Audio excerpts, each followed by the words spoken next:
Apocalypse ಯುಗದಲ್ಲಿ ಒಬ್ಬಂಟಿಯಾಗಿ ಬದುಕುಳಿದ Juliet ಹಸಿವು, ಬಾಯಾರಿಕೆ, ಮುರಿದ ಕಾಲು ಅದರೊಂದಿಗೆ ಹೋರಾಡುತ್ತಾ ರಾತ್ರಿಯ ಸಮಯದಲ್ಲಿ ಮಾತ್ರ ಹೊರಬರುವ ವಿಚಿತ್ರ ಕ್ರಿಚರ್ಗಳ ವಿರುದ್ಧ ಬದುಕಲು ಹೋರಾಡುವುದೇ ಈ ಭಯಾನಕ ಸಂಘರ್ಷದ ಕತೆ. ಈ ಚಿತ್ರದ ನಿರ್ದೇಶಕ ಮ್ಯಾಥ್ಯೂ ತುರಿ. ಈ ಚಿತ್ರದಲ್ಲಿ ಬ್ರಿಟಾನಿ ಆಶ್ವರ್ತ್, ಗ್ರೆಗೋರಿ ಫಿಟೌಸಿ, ಜೇವಿಯರ್ ಬೊಟೆಟ್ ಮುಂತಾದವರು ಅಭಿನಯಿಸಿದ್ದಾರೆ. ಈ ಚಿತ್ರವು ಅಡ್ವೆಂಚರ್, ಫ್ಯಾಂಟಸಿ, ಹಾರರ್, ಥ್ರಿಲ್ಲರ್ ಚಿತ್ರವಾಗಿದ್ದು ಈ ಚಿತ್ರದ IMDb ರೇಟಿಂಗ್ 5.4 ಮತ್ತು ರಾಟನ್ ಟೊಮೊಟೊದಲ್ಲಿ 60% ಸ್ಕೋರ್ ಮಾಡಿದೆ ಮತ್ತು 77% ಆಡಿಯನ್ಸ್ ಸ್ಕೋರ್. ಮೂವಿ ಸ್ಟಾರ್ಟಿಂಗ್ ನಲ್ಲಿ ನಾವು ಜೂಲಿಯೆಟ್ ಎಂಬ ಹುಡುಗಿಯನ್ನು ನೋಡ್ತೇವೆ. ಅವಳು ವ್ಯಾನ್ ನಲ್ಲಿ ನಗರದಲ್ಲಿ ಟ್ರಾವೆಲ್ ಮಾಡುತ್ತಿದ್ದಳು. ಇಡೀ ನಗರ ಬರಡಾಗಿದ್ದರಿಂದ ಅಲ್ಲಿ ಯಾರೂ ಇರಲಿಲ್ಲ. ಅಲ್ಲಿ ಎಲ್ಲವೂ ಮುಗಿದಿತ್ತು. ಆದರೆ ಜೂಲಿಯೆಟ್ ಮತ್ತು ಅವಳ ನೆಲೆಯ ಜನರು ಮಾತ್ರ ಉಳಿದಿದ್ದರು. ತನ್ನ ಸೈನಿಕರಿಗೆ ಅಗತ್ಯವಾದ ವಸ್ತುಗಳನ್ನು ಹುಡುಕಲು ಅವಳು ನಗರಕ್ಕೆ ಬಂದಿದ್ದಳು. ವ್ಯಾನ್ ನಲ್ಲಿ ಬಂದೂಕು ಮತ್ತು ಗಂಡನ ಫೋಟೋ ಇತ್ತು. ಅವಳು ಇನ್ನೂ ತನ್ನ ಗಂಡನನ್ನು ತುಂಬಾ ಮಿಸ್ ಮಾಡಿಕೊಳ್ಳುತ್ತಾಳೆ. ಈಗ ಅವಳು ತನ್ನ ವ್ಯಾನ್ ಅನ್ನು ಗ್ಯಾಸ್ ಸ್ಟೇಷನ್ ಬಳಿ ನಿಲ್ಲಿಸ್ತಾಳೆ. ಆ ಸ್ಥಳವು ಸಂಪೂರ್ಣ ನಾಶವಾಯಿತು. ಜೂಲಿಯೆಟ್ ಒಳಗೆ ಹೋಗಿ ಸ್ವಲ್ಪ ರೆಸ್ಟ್ ತಗೊಳ್ತಾಳೆ, ಏಕೆಂದರೆ ಅವಳು ತುಂಬಾ ದಣಿದಿದ್ದಳು. ಆದರೆ ನಂತರ ಅವಳು ಆ ಗ್ಯಾಸ್ ಸ್ಟೇಷನ್ ನಿಂದ ಶಬ್ದಗಳನ್ನು ಕೇಳಲು ಸ್ಟಾರ್ಟ್ ಮಾಡ್ತಾಳೆ. ಅದು ಅವಳನ್ನು ತುಂಬಾ ಹೆದರಿಸಿತು ಮತ್ತು ಅವಳು ಅಲ್ಲಿಂದ ಹೊರಟು ಹೋಗುತ್ತಾಳೆ. ವಾಸ್ತವವಾಗಿ ಇಡೀ ಜಗತ್ತಿನಲ್ಲಿ ಅಪೋಕ್ಯಾಲಿಪ್ಸ್ ಅಂತಹ ವಿನಾಶವು ಹರಡಿತು. ಮನುಷ್ಯರಂತೆ ಕಾಣುವ ಅಪಾಯಕಾರಿ ಕ್ರಿಚರ್ಗಳು ಇದ್ದವು. ಎಲ್ಲಾ ಕಡೆ ಹರಡಿಕೊಂಡಿದ್ದವು. ಆ ಕ್ರಿಚರ್ಗಳು ಮನುಷ್ಯರನ್ನು ಬೇಟೆಯಾಡಿ ಕೊಂದ ನಂತರ ತಿನ್ನುತ್ತಿದ್ದವು. ಆ ಕ್ರಿಚರ್ಗಳು ಹಗಲಿನಲ್ಲಿ ಹೊರಗೆ ಬರುತ್ತಿರಲಿಲ್ಲ, ಆದರೆ ರಾತ್ರಿಯಲ್ಲಿ ಹೊರಬಂದು ಮನುಷ್ಯರ ಮೇಲೆ ಆಕ್ರಮಣ ಮಾಡಿದೆ. ಈಗ ಜೂಲಿಯೆಟ್ ಗ್ಯಾಸ್ ಸ್ಟೇಷನ್ ಒಳಗಿನಿಂದ ಕೇಳಿದ ಶಬ್ದ ಅಲ್ಲಿ ಅಡಗಿದ್ದ ಅಪಾಯಕಾರಿ ಕ್ರಿಚರ್ಗಳದ್ದು. ಅದರ ನಂತರ ಜೂಲಿಯೆಟ್ ಮತ್ತೆ ತನ್ನ ವ್ಯಾನ್ ನಲ್ಲಿ ಕುಳಿತುಕೊಳ್ಳುತ್ತಾಳೆ ಮತ್ತು ಇಂಟರ್ಕಾಮ್ ನಲ್ಲಿ ತನ್ನ ಕಮಾಂಡರ್ ನೊಂದಿಗೆ ಮಾತನಾಡ್ತಾಳೆ. ಅವನು ಕ್ರಿಚರ್ಗಳ ಬಗ್ಗೆ ಜೂಲಿಯೆಟ್ಗೆ ಹೇಳ್ತಾನೆ ಮತ್ತು ಅವಳು ತನ್ನ ಕೆಲಸವನ್ನು ಎಚ್ಚರಿಕೆಯಿಂದ ಮಾಡಬೇಕೆಂದು ಹೇಳ್ತಾರೆ. ಇಲ್ಲಿ ಜೂಲಿಯೆಟ್ ನ ಇಂಟರ್ಕಾಮ್ ಬ್ಯಾಟರಿ ಖಾಲಿಯಾಗಲಿದೆ. ಅದರ ಜೊತೆಗೆ ರಾತ್ರಿಯೂ ಆಗುತ್ತಿತ್ತು. ಅದಕ್ಕಾಗಿಯೇ ಅವಳು ತನ್ನ ವ್ಯಾನ್ ಅನ್ನು ಸಣ್ಣ ದಾರಿಯಿಂದ ತೆಗೆದುಕೊಳ್ಳಲು ಸ್ಟಾರ್ಟ್ ಮಾಡ್ತಾಳೆ. ಸ್ವಲ್ಪ ಮುಂದೆ ಒಬ್ಬ ವ್ಯಕ್ತಿ ಗಾಯಗೊಂಡಿದ್ದ ಮತ್ತೊಂದು ವ್ಯಾನ್ ಅನ್ನು ಅವಳು ನೋಡ್ತಾಳೆ. ಅವಳು ಹೋಗಿ ಅವನನ್ನು ನೋಡಿದಾಗ ಅವನು ಜೂಲಿಯೆಟ್ಗೆ ಹೇಳ್ತಾನೆ, ಕಳೆದ ರಾತ್ರಿ ಒಂದು ಕ್ರಿಚರ್ ನನ್ನ ಮೇಲೆ ಆಕ್ರಮಣ ಮಾಡಿದೆ ಮತ್ತು ನನಗೆ ಇದನ್ನು ಮಾಡಿದೆ. ನಾನು ಕ್ರಿಚರ್ ನನ್ನ ವ್ಯಾನ್ ನಲ್ಲಿ ಲಾಕ್ ಮಾಡಿದ್ದೇನೆ, ಆದರೆ ಆ ಮನುಷ್ಯನಿಗೆ ತುಂಬಾ ನೋವಾಗಿತ್ತು. ಅದಕ್ಕಾಗಿಯೇ ಅವನು ಜೂಲಿಯೆಟ್ಗೆ ಅವನನ್ನು ಕೊಲ್ಲಲು ಹೇಳ್ತಾನೆ, ಏಕೆಂದರೆ ಅವನಿಗೆ ನೋವು ಸಹಿಸಲು ಸಾಧ್ಯವಾಗುತ್ತಿರಲಿಲ್ಲ. ಅದರ ನಂತರ ಅವಳು ಗಾಯಗೊಂಡ ವ್ಯಕ್ತಿಯ ವ್ಯಾನ್ಗೆ ಹೋಗುತ್ತಾಳೆ ಮತ್ತು ಆ ಕ್ರಿಚರ್ ನನ್ನ ಕೊಲ್ಲುತ್ತಾಳೆ ಮತ್ತು ಅಗತ್ಯ ವಸ್ತುಗಳೊಂದಿಗೆ ಹೊರಬರುತ್ತಾಳೆ. ಆ ಮನುಷ್ಯನು ಹೊರಗೆ ಸತ್ತಿದ್ದ. ಈಗ ರಾತ್ರಿಯಾಗುತ್ತಿತ್ತು. ಅದಕ್ಕಾಗಿಯೇ ಜೂಲಿಯೆಟ್ ತನ್ನ ವ್ಯಾನ್ ನಲ್ಲಿ ಬೇಗನೆ ಕುಳಿತುಕೊಳ್ಳುತ್ತಾಳೆ ಮತ್ತು ಅವಳ ಬೇಸ್ ಕಡೆಗೆ ಹೋಗಲು ಪ್ರಾರಂಭಿಸುತ್ತಾಳೆ. ಅವಳು ಹೋಗುತ್ತಿದ್ದಾಗ ದಾರಿಯಲ್ಲಿ ತನ್ನ ಪತಿ ಜಾಕ್ನ ಫೋಟೋವನ್ನು ನೋಡ್ತಾಳೆ. ಅವಳು ವಿಚಲಿತಳಾಗುತ್ತಾಳೆ ಮತ್ತು ಅವಳ ವ್ಯಾನ್ ಅಪಘಾತಕ್ಕೊಳಗಾಗುತ್ತದೆ. ಹಾಗಾಗಿ ಕತೆ ಇಲ್ಲಿಂದ ಫಾಸ್ಟ್ ಗೆ ಹೋಗುತ್ತದೆ. ಎಲ್ಲವೂ ಚೆನ್ನಾಗಿದ್ದಾಗ ಮತ್ತು ಜಗತ್ತು ಹೀಗಿಲ್ಲದಿದ್ದಾಗ ನಾವು ಜೂಲಿಯೆಟ್ ಅನ್ನು ಆರ್ಟ್ ಗ್ಯಾಲರಿಯಲ್ಲಿ ನೋಡ್ತೇವೆ. ಅಲ್ಲಿ ಅವಳು ಪೇಂಟಿಂಗ್ಸ್ ಗಳನ್ನು ನೋಡುತ್ತಿದ್ದಳು. ಅಲ್ಲಿ ಅವಳು ಮೊದಲ ಬಾರಿಗೆ ಜಾಕ್ ಅನ್ನು ಭೇಟಿಯಾದಳು. ಆ ಆರ್ಟ್ ಗ್ಯಾಲರಿಯ ಮಾಲೀಕರಾಗಿದ್ದವರು. ಜಾಕ್ ಬಂದು ಅವಳನ್ನು ಕೇಳ್ತಾನೆ, ನಿಮಗೆ ಆ ಚಿತ್ರಕಲೆ ಇಷ್ಟವಾಯಿತೆ? ಅದಕ್ಕೆ ಅವಳು ಹೌದು ಎನ್ನುತ್ತಾಳೆ, ಏಕೆಂದರೆ ಜೂಲಿಯೆಟ್ ಇಲ್ಲಿ ಯಾವುದೇ ಪೇಂಟಿಂಗ್ ನೋಡಲು ಬಂದಿರಲಿಲ್ಲ. ಆದರೆ ಅವಳು ಉಚಿತ ಆಹಾರಕ್ಕಾಗಿ ಇಲ್ಲಿಗೆ ಬಂದಿದ್ದಳು. ಅವಳ ಮಾತುಗಳಿಂದ ಜಾಕ್ ಕೂಡ ತಿಳಿದುಕೊಳ್ಳುತ್ತಾನೆ ಅವಳಿಗೆ ಪೇಂಟಿಂಗ್ಸ್ ಗಳ ಬಗ್ಗೆ ಏನೂ ತಿಳಿದಿಲ್ಲ ಅಂತ. ಹೊರಗೆ ಮಳೆ ಬರುತ್ತಿದೆ ಮತ್ತು ನಾನು ಇಲ್ಲಿಗೆ ಬಂದಿದ್ದೇನೆ ಅಂತ ಅವಳು ಅವನಿಗೆ ಹೇಳ್ತಾರೆ. ಆದರೆ ಜಾಕ್ ಅವಳ ಮಾತನ್ನು ಕೇಳ್ತಾನೆ ಮತ್ತು ಹೇಳ್ತಾನೆ, ದೇವರು ನಿನ್ನನ್ನು ಇಲ್ಲಿಗೆ ಕಳುಹಿಸಿದ್ದಾನೆಂದು ನನಗೆ ತಿಳಿದಿದೆ, ಏಕೆಂದರೆ ಅವನು ನಮ್ಮನ್ನು ಒಟ್ಟಿಗೆ ಸೇರಿಸಲು ಬಯಸ್ತಾನೆ. ಅದರ ನಂತರ ಅವನು ಜೂಲಿಯೆಟ್ಗೆ ಪೇಂಟಿಂಗ್ ತೋರಿಸ್ತಾನೆ. ಅದರ ಮೇಲೆ ಬಹಳ ಸ್ಟ್ರೇಂಜ್ ಆದ ಮುಖವನ್ನು ಚಿತ್ರಿಸಲಾಗಿದೆ. ಅವನು ಹೇಳ್ತಾನೆ, ನೋಡಿ, ಇದನ್ನು ನೋಡುವಾಗ ಇದು ಎಷ್ಟು ಕೆಟ್ಟದಾಗಿದೆ ಅಂತ ನೀವು ಅಂದುಕೊಳ್ಳುತ್ತೀರಿ, ಆದರೆ ನಾನು ಹೇಳುವುದು ಎಚ್ಚರಿಕೆಯಿಂದ ನೋಡಿ. ಅದರ ಮುಖಕ್ಕೆ ಹೋಗಬೇಡಿ. ವಾಸ್ತವವಾಗಿ ಅದನ್ನು ಎಷ್ಟು ಸುಂದರವಾಗಿ ಮಾಡಲಾಗಿದೆ ಎಂಬುದನ್ನು ನೋಡಿ. ಅಂದರೆ ಜಾಕ್ ಇಲ್ಲಿ ಮನುಷ್ಯನ ಆಂತರಿಕ ಸೌಂದರ್ಯದ ಬಗ್ಗೆ ಅವಳಿಗೆ ಎಕ್ಸ್ಪ್ಲೈನ್ ಮಾಡುತ್ತಿದ್ದನು.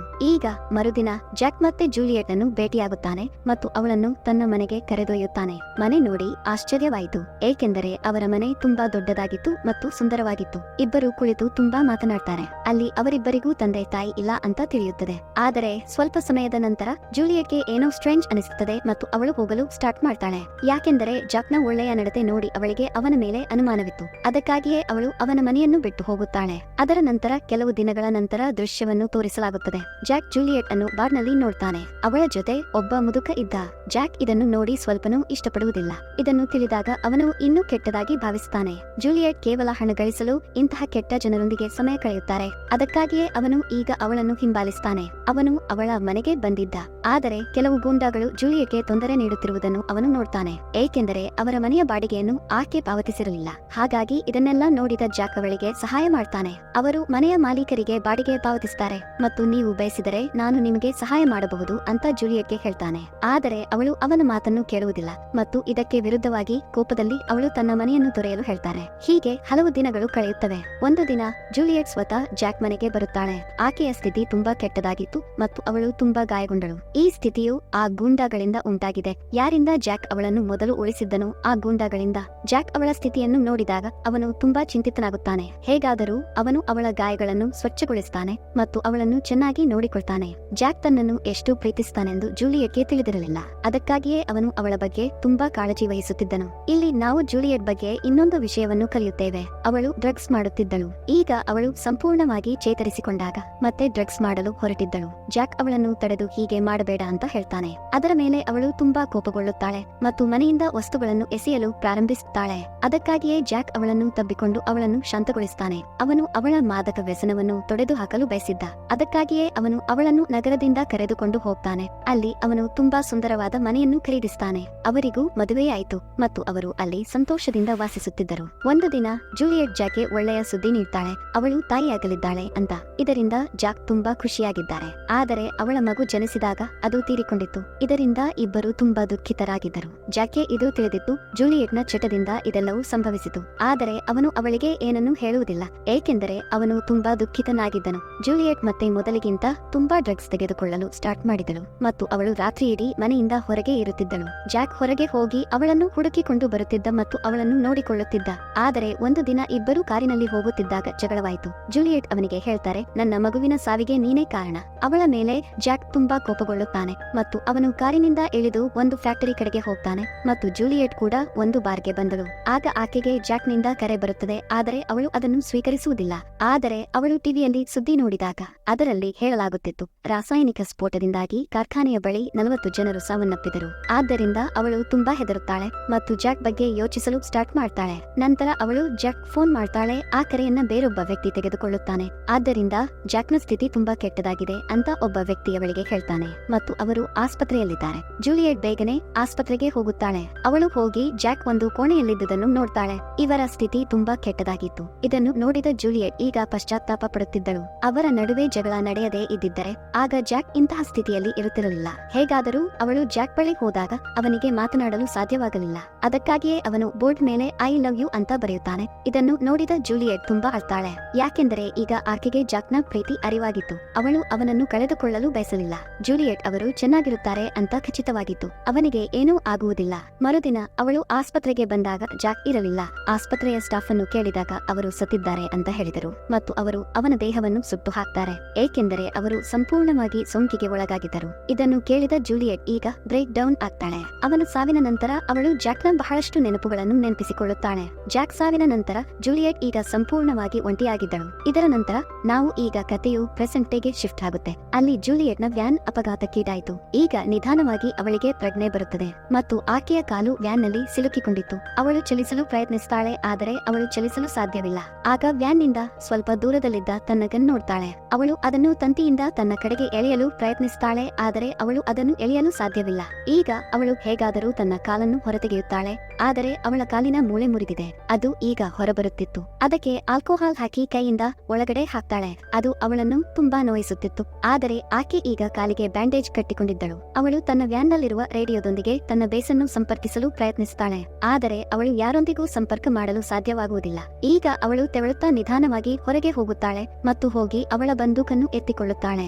ಆಗ ಅವಳ ರೇಡಿಯೋ ಶಬ್ದದಿಂದ ಸ್ಟ್ರೇಂಜ್ ಪ್ರಾಣಿಯೊಂದು ಬಂದಿತು. ಇದು ನಿಖರವಾಗಿ ಮನುಷ್ಯನಂತೆ ಕಾಣುತ್ತದೆ. ವಾಸ್ತವವಾಗಿ ಈ ಎಲ್ಲಾ ಕ್ರೀಚರ್ಗಳು ಮೊದಲು ಮನುಷ್ಯರಾಗಿದ್ದರು, ಆದರೆ ಆ ಕಾರ್ಖಾನೆಯಲ್ಲಿ ರಾಸಾಯನಿಕ ಸ್ಫೋಟದಿಂದಾಗಿ ಬದುಕುಳಿದವರು ಕ್ರೀಚರ್ಗಳಾಗಿ ಬದಲಾದರು. ಅಂದರೆ ಅದೇ ಸ್ಫೋಟದಲ್ಲಿ ಜಾಕ್ ಸಹ ಸತ್ತರು. ಜೂಲಿಯೆಟ್ ತನ್ನ ರೇಡಿಯೋದಲ್ಲಿ ಧ್ವನಿಯನ್ನು ಕೇಳುತ್ತಾಳೆ. ಅವಳ ನೆಲೆಯಿಂದ ಯಾರೋ ಮಾತನಾಡುತ್ತಿದ್ದರು, ಆದರೆ ಈಗ ಆ ಕ್ರೀಚರ್ ಅವಳ ಕಡೆಗೆ ಬರುತ್ತಿತ್ತು, ಏಕೆಂದರೆ ರೇಡಿಯೋದ ಸದ್ದು ಕ್ರೀಚರ್ ಅನ್ನು ಜೂಲಿಯೆಟ್ ಕಡೆಗೆ ಆಕರ್ಷಿಸುತ್ತಿತ್ತು. ನಂತರ ಜೂಲಿಯೆಟ್ ಆ ರೇಡಿಯೋವನ್ನು ಅನ್ನು ತನ್ನ ವ್ಯಾನ್ ನಿಂದ ದೂರ ಎಸೆಯುತ್ತಾಳೆ. ಅದರೊಂದಿಗೆ ಆ ಕ್ರಿಚರ್ ರೇಡಿಯೋ ಬಳಿ ಹೋಗುತ್ತದೆ. ಅದನ್ನು ಎತ್ತಿಕೊಂಡು ದೂರ ಎಸೆಯುತ್ತದೆ. ಅದರ ನಂತರ ಜೂಲಿಯೆಟ್ ಕೆಲವು ಕ್ಯೂಬ್ ಲೈಟ್ ಗಳನ್ನು ಹೊರಹಾಕ್ತಾಳೆ. ಅದರಿಂದ ಕತ್ತಲೆಯಲ್ಲಿ ಕಾಣುತ್ತಿತ್ತು. ಅವಳು ಅದರ ಸಹಾಯದಿಂದ ರೇಡಿಯೋವನ್ನು ಹುಡುಕಬಹುದು. ಅವಳು ರೇಡಿಯೋವನ್ನು ಪಡೆಯುತ್ತಾಳೆ. ಆದರೆ ಅದೇ ಸಮಯದಲ್ಲಿ ಕ್ರಿಚರ್ ಕೂಡ ಅವಳನ್ನು ನೋಡಿತು. ಅದು ಅವಳನ್ನು ಹಿಂಬಾಲಿಸಲು ಪ್ರಾರಂಭಿಸುತ್ತದೆ. ಇದನ್ನು ನೋಡಿದ ನಂತರ ಜೂಲಿಯೆಟ್ ತನ್ನ ವ್ಯಾನ್ಗೆ ಹಿಂತಿರುಗುತ್ತಾಳೆ ಮತ್ತು ತನ್ನ ಬಂದೂಕಿನಿಂದ ಕ್ರಿಚರ್ಗಾಗಿ ಕಾಯಲು ಪ್ರಾರಂಭಿಸುತ್ತಾಳೆ. ಕ್ರಿಚರ್ ಹಿಂದಿನಿಂದ ಬಂದು ಜೂಲಿಯೆಟ್ ಅನ್ನು ಹಿಡಿಯುತ್ತದೆ. ಆದರೆ ವ್ಯಾನಿನ ಎಕ್ಸಿಲೇಟರ್ ಒತ್ತಿದಳು. ಇದರಿಂದ ಗಾಬರಿಗೊಂಡು ಸ್ವಲ್ಪ ಹಿಂದಕ್ಕೆ ಹೋಗ್ತಾನೆ. ಆದರೆ ಅವನು ಮತ್ತೆ ಅವಳ ಮೇಲೆ ಆಕ್ರಮಣ ಮಾಡ್ತಾನೆ. ಜೂಲಿಯೆಟ್ ಈ ಸಮಯದಲ್ಲಿ ಅವಳನ್ನು ತನ್ನ ಬಂದೂಕಿನಿಂದ ಗುಂಡು ಹಾರಿಸ್ತಾಳೆ ಮತ್ತು ಅವನನ್ನು ದೂರ ಎಳೆಯುತ್ತಾಳೆ. ಈಗ ರೇಡಿಯೋ ಜೊತೆಯೂ ಮಾತನಾಡಿದ್ದಾಳೆ. ಅವಳ ನೆಲೆಯ ಜನರು ಹೇಳ್ತಾರೆ, ನಿಮ್ಮ ವ್ಯಾನ್ ನಲ್ಲಿ ಟ್ರ್ಯಾಕಿಂಗ್ ಡಿವೈಸ್ ಅನ್ನು ಆನ್ ಮಾಡಲು, ಇದರಿಂದ ನಾವು ನಿಮ್ಮನ್ನು ನೋಡ್ತೇವೆ. ಮತ್ತು ಅವಳು ಅದೇ ರೀತಿ ಮಾಡ್ತಾಳೆ. ಅಲ್ಲಿ ಅವಳು ಸ್ಟ್ರೇಂಜ್ ಪ್ರಾಣಿಯಿಂದ ತಪ್ಪಿಸಿಕೊಳ್ಳಲು ಪ್ರಯತ್ನಿಸುತ್ತಿದ್ದಳು. ಅದೇ ಸಮಯದಲ್ಲಿ ಆ ಕ್ರೀಚರ್ ಅವಳ ವ್ಯಾನಿನ ಮುಂದಿನ ಗಾಜನ್ನು ಒಡೆಯುತ್ತದೆ ಮತ್ತು ಅವಳ ಕಡೆಗೆ ಚಲಿಸಲು ಪ್ರಾರಂಭಿಸುತ್ತದೆ. ಆದರೆ ಜೂಲಿಯೆಟ್ ತ್ವರಿತವಾಗಿ ಹೆಡ್ಲೈಟ್ ಅನ್ನು ಆನ್ ಮಾಡ್ತಾಳೆ. ಅದರೊಂದಿಗೆ ಅದು ಓಡಿ ಹೋಗುತ್ತೆ, ಏಕೆಂದರೆ ಈ ಕ್ರಿಚರ್ಗಳು ತುಂಬಾ ಬೆಳಕನ್ನು ಸಹಿಸಲಾರವು. ನಂತರ ಅವಳು ಮತ್ತೆ ರೇಡಿಯೋದಲ್ಲಿ ತನ್ನ ನೆಲೆಯಲ್ಲಿ ಮಾತನಾಡ್ತಾಳೆ. ಅದರ ಮೇಲೆ ನಾವು ಅಪಾಯದಲ್ಲಿದ್ದೇವೆ ಅಂತ ಅವರು ಅವಳಿಗೆ ಹೇಳ್ತಾರೆ. ನೀನು ಕೂಡ ಬೆಳಗಿನ ತನಕ ಬದುಕಿದ್ದರೆ ನಿನ್ನನ್ನು ರಕ್ಷಿಸುತ್ತೇವೆ. ಇದನ್ನು ಕೇಳಿದ ಜೂಲಿಯೆಟ್ ತುಂಬಾ ಭಯಗೊಂಡಳು. ಅಷ್ಟರಲ್ಲಿ ಆಕೆಗೆ ಇನ್ನೊಂದು ಕಾರಿನ ಸದ್ದು ಕೇಳಿಸುತ್ತದೆ. ಅವಳು ಆ ಕಾರನ್ನು ನೋಡ್ತಾ ಅವರನ್ನು ಕರೆಯಲು ಸ್ಟಾರ್ಟ್ ಮಾಡಿದಳು. ವಾಸ್ತವವಾಗಿ ಅವರು ಕಳ್ಳರು ಮತ್ತು ಗೂಂಡಾಗಳು. ಜನರನ್ನು ಕೊಂದು ಅವರ ವಸ್ತುಗಳನ್ನು ಕದ್ದು ಓಡಿ ಹೋಗುತ್ತಿದ್ದರು. ಆ ಕಾರಿನಿಂದ ಒಬ್ಬ ವ್ಯಕ್ತಿ ಜೂಲಿಯೆಟ್ನ ಧ್ವನಿಯನ್ನು ಕೇಳಿದಾಗ ಆಗ ಆಕೆಯನ್ನು ಉಳಿಸುವ ಬದಲು ಕೊಲ್ಲಲು ಬಂದಿದ್ದ. ಆದರೆ ಅಲ್ಲಿದ್ದ ಕ್ರಿಚರ್ ಆ ಮನುಷ್ಯನನ್ನು ಎಳೆದುಕೊಂಡು ಸಾಯಿಸುತ್ತದೆ ಮತ್ತು ಅವನನ್ನು ತಿನ್ನುತ್ತಾನೆ. ಅದರೊಂದಿಗೆ ಜೂಲಿಯೆಟ್ನ ಜೀವವನ್ನು ಉಳಿಸಲಾಯಿತು. ಉಳಿದ ಜನರು ಪ್ರಾಣಿಗೆ ಹೆದರಿ ಓಡಿ ಹೋದರು. ಆದರೆ ಈಗ ಬಡ ಜೂಲಿಯೆಟ್ ಎಲ್ಲದಕ್ಕೂ ತುಂಬಾ ಹೆದರುತ್ತಿದ್ದರು ಮತ್ತು ಅವಳು ತನ್ನ ಜೀವವನ್ನು ತೆಗೆದುಕೊಳ್ಳುವ ಬಗ್ಗೆ ಯೋಚಿಸುತ್ತಾಳೆ, ಏಕೆಂದರೆ ಅವಳು ಆ ಕ್ರಿಚರಿಯ ಕೈಯಲ್ಲಿ ಸಾಯಲು ಬಯಸಲಿಲ್ಲ. ಈಗ ಧೈರ್ಯ ತಂದುಕೊಂಡು ವ್ಯಾನ್ ನಿಂದ ಹೊರಬಂದಳು. ಆಕೆಯ ಬಳಿ ಪೆಟ್ರೋಲ್ ಕ್ಯಾನ್ ಮತ್ತು ಫ್ಲೇರ್ ಸ್ಟಿಕ್ ಇತ್ತು. ವ್ಯಾನ್ ನಿಂದ ಸ್ವಲ್ಪ ದೂರದಲ್ಲಿ ಅವಳು ಪೆಟ್ರೋಲ್ ಕ್ಯಾನ್ ಅನ್ನು ಹಾಕಿದಳು ಮತ್ತು ಬೆಂಕಿಯ ಜ್ವಾಲೆಯ ತುಂಡುಗಳನ್ನು ಹೊತ್ತಿಸುತ್ತಾಳೆ. ಬೆಳಕನ್ನು ನೋಡಿದ ಕ್ರಿಚರ್ ಅವಳ ಕಡೆಗೆ ಬರುತ್ತಿತ್ತು. ಅವನು ಅವಳ ಬಳಿಗೆ ಬಂದ ತಕ್ಷಣ ಅವಳು ಪೆಟ್ರೋಲ್ ಡಬ್ಬಿಗೆ ಗುಂಡು ಹಾರಿಸುತ್ತಾಳೆ. ಇದರೊಂದಿಗೆ ಅಲ್ಲಿ ದೊಡ್ಡ ಸ್ಫೋಟವಾಗಿದೆ. ಆದರೆ ಆ ಕ್ರಿಚರ್ ಇನ್ನೂ ಆ ಸ್ಫೋಟದಿಂದ ಸಾಯುವುದಿಲ್ಲ. ಅವನು ಜೂಲಿಯೆಟ್ ಅನ್ನು ಎಳೆದು ದೂರ ಎಸೆಯುತ್ತಾನೆ. ಆದರೆ ಈ ಸಮಯದಲ್ಲಿ ಜೂಲಿಯೆಟ್ ಆ ಪ್ರಾಣಿಯನ್ನು ಹೊಡೆದಳು. ಅದರೊಂದಿಗೆ ಅವನು ಆ ಪ್ರಾಣಿಯು ಅಲ್ಲಿ ಬೀಳ್ತಾನೆ ಮತ್ತು ಜೂಲಿಯೆಟ್ ಕೂಡ ಅಲ್ಲಿ ಮಲಗಿದ್ದಳು, ಏಕೆಂದರೆ ಅವಳು ಗಾಯಗೊಂಡಿದ್ದಳು ಮತ್ತು ತುಂಬಾ ದಣಿದಿದ್ದಳು. ಬೆಳಿಗ್ಗೆ ಕ್ರಿಚರ್ ತನ್ನ ಪ್ರಜ್ಞೆಗೆ ಬಂದಿತು. ಅದು ನಿಧಾನವಾಗಿ ಮತ್ತೆ ಜೂಲಿಯೆಟ್ ಕಡೆಗೆ ಹೋಗುತ್ತಿತ್ತು ಮತ್ತೆ ಅವನನ್ನು ಕೊಲ್ಲಲು ಬಂದೂಕನ್ನು ಕೈಗೆತ್ತಿಕೊಳ್ಳುತ್ತಾನೆ. ಆದರೆ ಈ ವೇಳೆ ಆತನ ಬಂದೂಕಿನ ಗುಂಡುಗಳು ಮುಗಿದಿದ್ದವು. ಆ ಕ್ರಿಚರ್ ಅವಳ ಬಳಿಗೆ ಬಂದು ಅವಳನ್ನು ಅದೇ ರೀತಿಯಲ್ಲಿ ಮುಟ್ಟುತ್ತದೆ. ಜಾಕ್ ಅವಳನ್ನು ಮುಟ್ಟುತ್ತಿದ್ದರಂತೆ. ಇಲ್ಲಿ ನಾವು ಮತ್ತು ಜೂಲಿಯೆಟ್ ಜಾಕ್ ಸತ್ತಿಲ್ಲ ಅಂತ ತಿಳಿಯುತ್ತದೆ. ವಾಸ್ತವವಾಗಿ ಅವರು ಜೀವಂತವಾಗಿದ್ದರು ಮತ್ತು ಕ್ರಿಚರ್ ಆಗಿ ರೂಪಾಂತರಗೊಂಡರು. ಅವರು ಎಲ್ಲಾ ಸಮಯದಲ್ಲೂ ಜೂಲಿಯೆಟ್ ಜೊತೆಯಲ್ಲಿದ್ದರು. ಅವನು ಅವಳನ್ನು ರಕ್ಷಿಸುತ್ತಿದ್ದನಂತೆ.